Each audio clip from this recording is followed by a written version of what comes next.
The King R here with week 2 in the NFL, and Madden is back at it again. This week for the game of the week, we got a rematch of the NFC Championship game from last year, the Green Bay Packers versus the Atlanta Falcons. And let's see if either history repeats itself or the Packers get the upper hand this time. But speaking of Madden, unfortunately, Madden is not off to a good start. Madden is 0-2, getting the season opener and the week 1 game of the week predictions incorrect. They had New England destroying New England, blah blah. Excuse me there. They had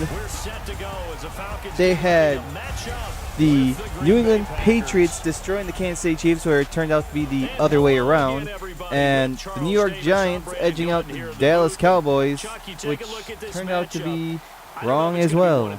But hey, there's plenty of time to turn things around. So let's see if Madden can get back on track with week 2 game of the week. But let's look back at week 1 as the game is going on in the background. I mean, we had some highs, we had some lows, some surprises, and, you know, same old, same old. Like the Jets and the Browns sucking. But unfortunately, you know, Browns played well, Jets had a chance, but, you know, they poor coaching.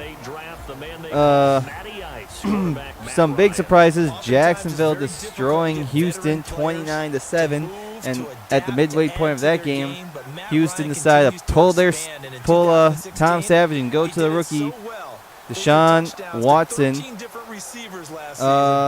See, any other surprises? Well, the Rams just taking care of business in against Indianapolis, but yet when you don't have Andrew Luck on your center and a little no-name guy from Wisconsin, Scott Tolzien, as your starting quarterback, what do you expect? Plus, you know, he got pulled from the game too. That kind of happens when you give up 2 pick sixes. So, yeah, but you had some good ones like Green Bay, Seattle, Detroit, Arizona, Oakland, Tennessee, but and the Chargers. Where do I begin with the LA Chargers?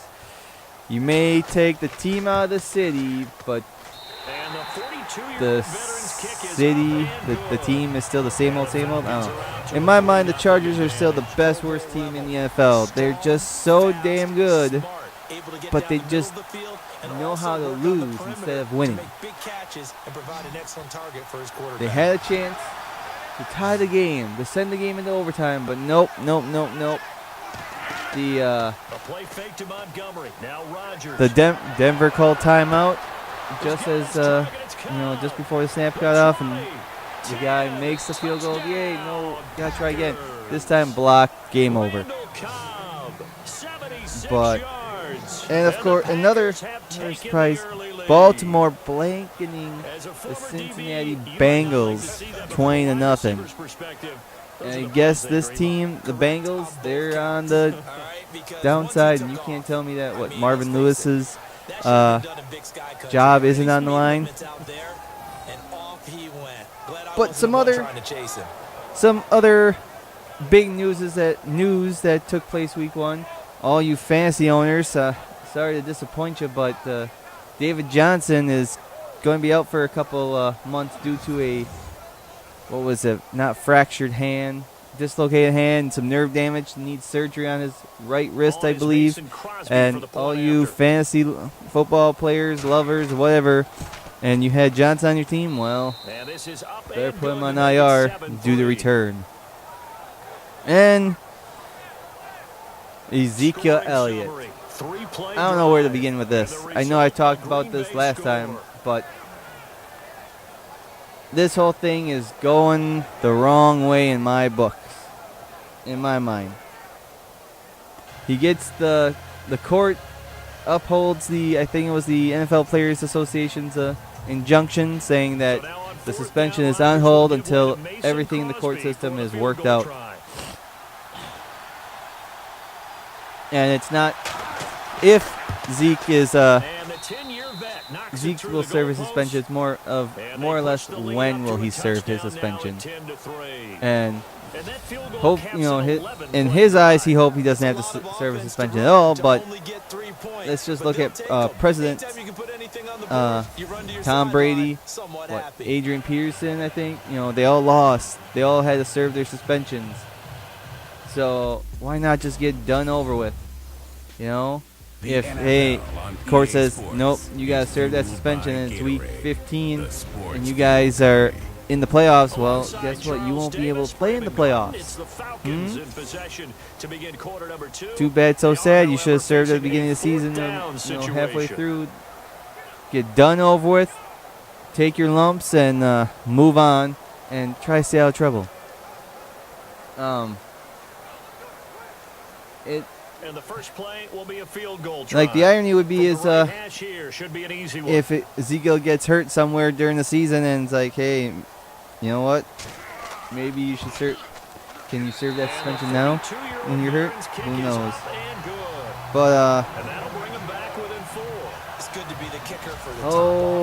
I don't know about I'm sure there's other big news that took place in week 1, but let's take a look at what we got with the game so far. Green Bay's up 10-6 as the second quarter starts off, but some big matchups in my mind heading Green Bay versus Atlanta, which that's why I picked it as my game of the week. But you have Phillies, Kansas City. Doug Peterson returns to Kansas City and takes on his former protege. Not protege, his mentor. He's the protege. Mentor and Andy Reid, and we'll see if the student can beat the teacher. I don't know if this is really a must-win, but with New England losing week 1, heading down to New Orleans taking on the Saints. And, well, they had 10 days to prepare. The Saints only had 6, so can the GOAT turn it around? I think so, more or less. Pittsburgh, Minnesota. Get this done out of the way early. 2 good defenses going at it. I want to say it's going to be a low-scoring game. The real question is who's going to come out on top. Dallas and Denver. Potential. Very slim potential Super Bowl contenders. I mean, Dallas has a shot to win the NFC, and Denver, with that defense, if they get the offense going, they have every chance to bounce right back. And then you wrap up the week with Monday Night Football, Detroit, New York Giants. Giants, you got to get an offensive line, just like Seattle need. Hey, start the season 2-0. Get that momentum going and ride the waves. I mean, you could have a shot to win your first division title in more than a quarter of a century, I think. Over 25 years plus, almost. Not quite 30 years. But ever since the early 90s, Detroit has not been relevant. Only made the playoffs a handful of times. So when you have the highest paid player in the NFL, you would think you could make the playoffs and win a game. That does remind me of one thing about one more news story. Odell Beckham Jr. is at it again.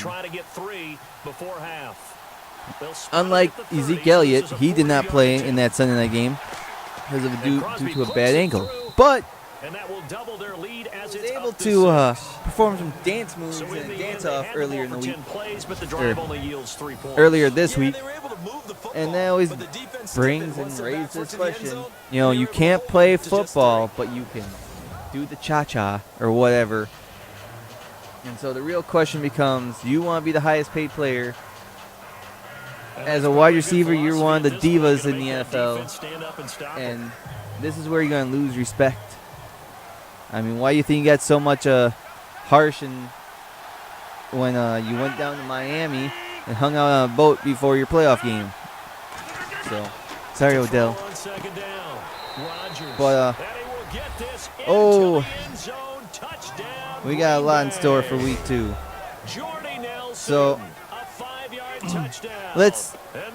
and of course, Tampa Bay and Miami, after having a bye week 1, yes, they did not play.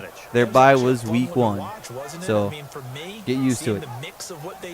They get they're in action this week for the first time. Tampa Bay hosts Chicago, and Miami heads out west to LA to take on the Chargers, which I believe the Chargers might have a chance to win a game, but we'll see with Jay Cutler under center how those Dolphins do. I think that might be just one of those close but secret games. So we'll see how that turns out. Tampa Bay, Chicago. How Chicago performed against Atlanta, which was a close one. I think Chicago's true colors will show week 2 since they're on the road, but I wouldn't count them out. Arizona, Indianapolis. Like this guy. Big target, guy you can spot pretty easily. Put it on him when your other targets are both got losses, but I think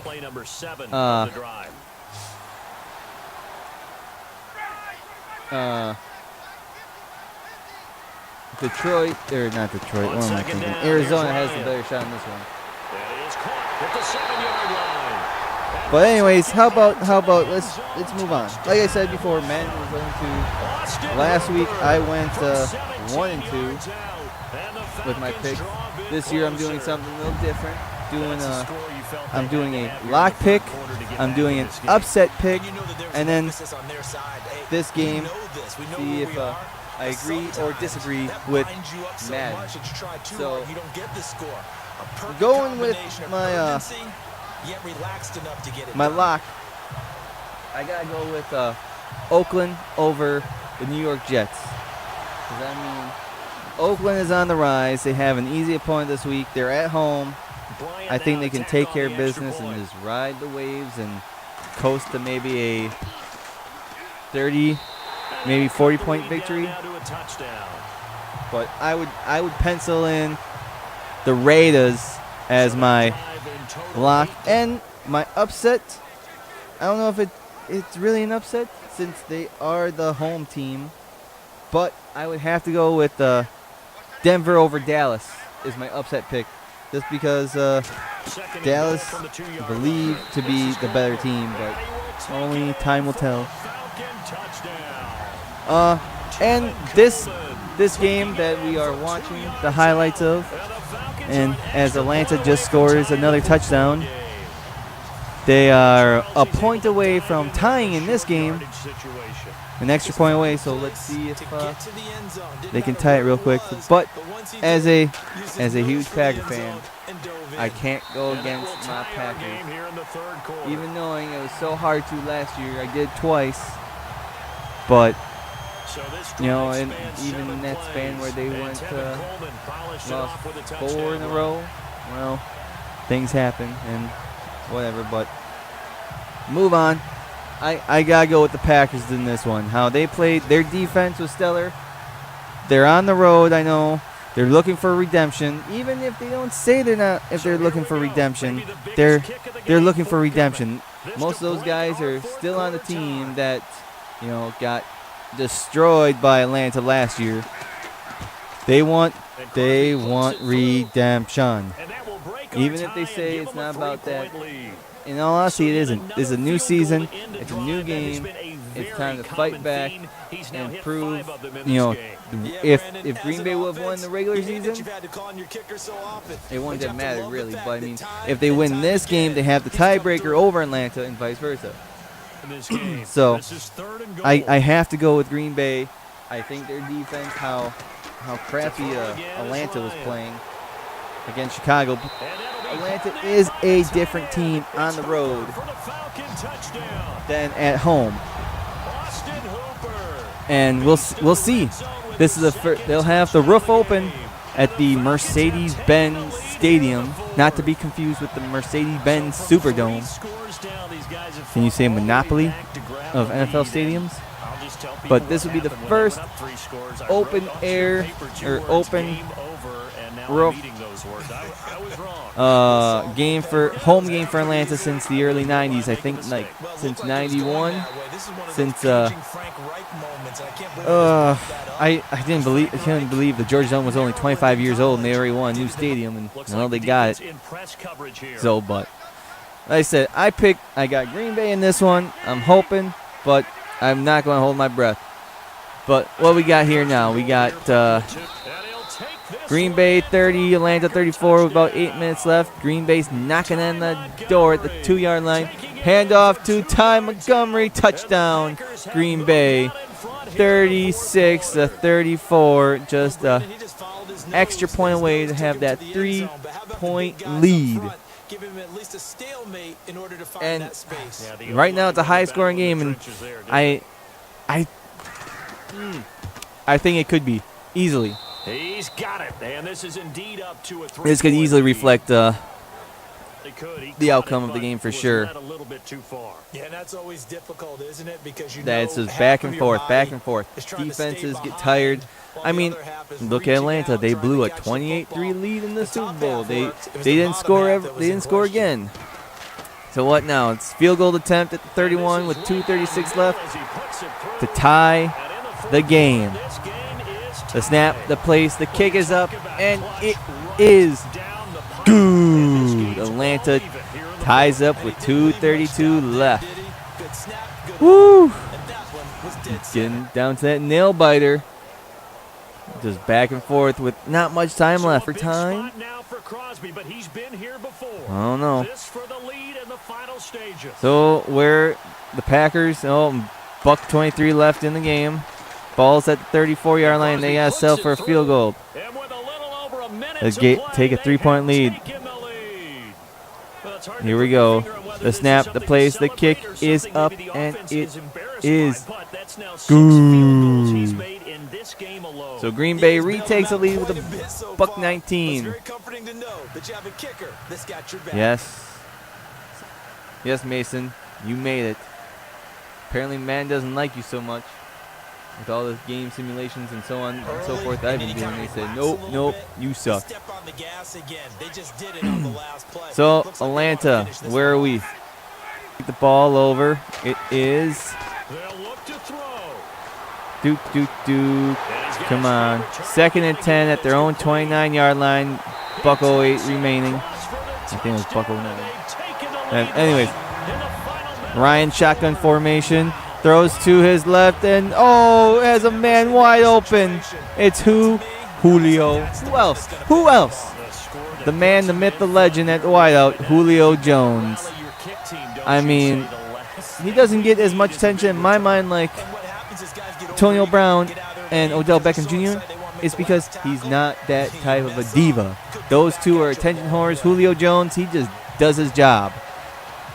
Catch. 20, 15, 10, 5, touchdown. Atlanta takes the lead. And, that looks too familiar. Too familiar in my book. Do I have to see it again? I guess so. Here's Bryant for the extra point. Yeah, and there he is. Duke. Tosses the ball in the air. Yeah, celebrate. But he will not be able to bring this one back in the extra. Here comes the extra point. Snap, place. It is blocked. Green Bay with that block can now tie the game with a field goal. It was the rookie. It was the rookie king. I forget his first name right now. With the block, that's how that happened. We got 50 seconds left. We're down, 5 seconds now. Green Bay to tie the game and force overtime. The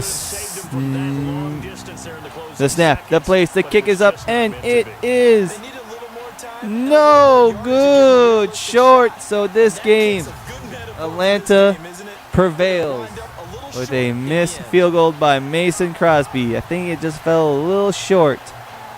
Here we go. Oh, no. Short and wide right. And there you have it.